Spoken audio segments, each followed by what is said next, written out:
over the last few years, because of the experiences that we've had as a civilization and as a society, there are a few residual, should I say, issues that we still face as a society. And I think we are consciously trying to address all of that. And speaking of cinema itself and the issues within cinema, I think recently there's been a lot of controversy going on around in Malayalam film industry. So what are your observations, especially with women at workplace, women in cinema? These things keep on happening, but nobody is even speaking up about it. It's very distressing to see. Yeah, right. So, like I said, we've been around for a long time. There is bound to be ills. There are bound to be bad apples everywhere. And we shall address them. We'll look them in the eye. After all, today we have a constitution which addresses every single such societal issue, right? Ambedkar's, the draft of this constitution makes it so glorious and so unique and so not available in the rest of the world. There is nothing that he has spared.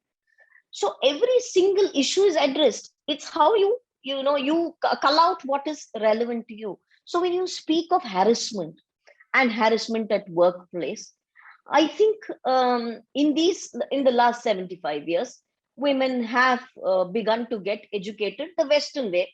See, there were great Rishikas in the Vedic times, which perhaps we lost along, right? Thanks to all the aggression that happened, where we had to protect our women. Yes, aggression for over 1,000 years, 7th centuries when the Arabs came. So aggression has been happening on this country, aggression, invasion, violence, assault, breaking us, converting us. So yes, there has been a lot of aggression. And the byproduct of that has been, some norms that have evolved, which perhaps were essentially meant to protect, but later on became shackles for the women.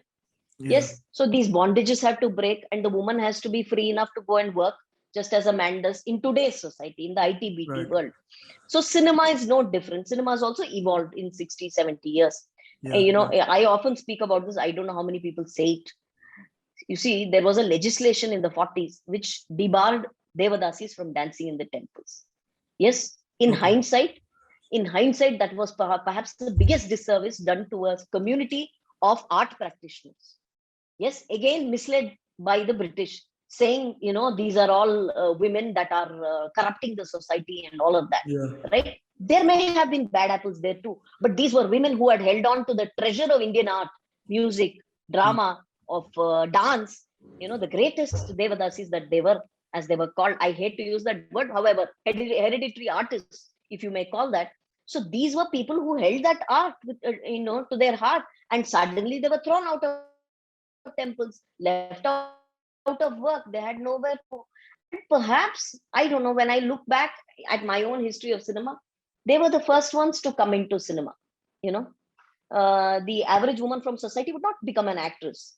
But perhaps these were the women who first came into acting also. So over the years, acting, various kinds of women have been coming. It's no longer, anybody's domain.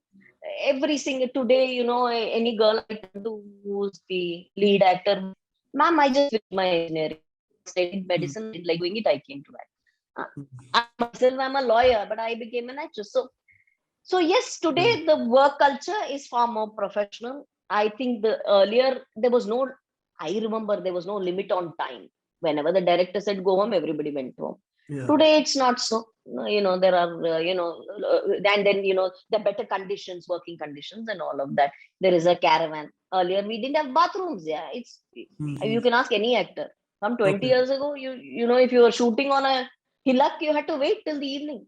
Right. So these were the conditions. They are all improving just as it is elsewhere, especially I think after Vishakha and all of that. That particular incident in Malayalam cinema, see, this girl, I cannot name her for obvious reasons, right? You can't name or shame the survivor. She is a very prominent actress, both of Malayalam and Kannada especially. She's done a lot of films with Puneeth Rajkumar. So this girl was riding in a car. She was carjacked and filmed while being molested. That's the complaint. Yes, the alleged complaint, the alleged, violence or crime is filming her or attempting to film her while being molested. Now, she was courageous enough to immediately go to a police station and report her case. What then came about was who was involved in it, and the name of a very big star in Malayalam came as the main accused in the matter. Why? Because she was friendly with his earlier wife, and there was some conversation that she made with his former wife that he was uncomfortable with and wanted to avenge, so to speak. So these are the details that are available in public domain. What is unfortunate is initially the reaction was, how could he? Why did he? And all of that. And he was dropped from the Malayalam Artists Association and all of that. But subsequently, everything became normal. His films are all super hits. All the witnesses turned hostile. And the case is slowly crumbling, the girl's case. So if you were to take it as a case in point, I think it's a very, very, very rare occurrence. I mean, who would do something like that? Who would go to the extent of harming somebody because they dislike them, right? I mean, that's a rare occurrence, and I hope it never repeats. Yeah. Yes, protection. I think slowly we are gaining ways of protecting ourselves, or slowly we are becoming more and more professional. Please remember to subscribe to us and switch on the notifications for this channel. For our other social media links, more content, and to support our work, please visit citti.net. Dhanyavad. Namaskar.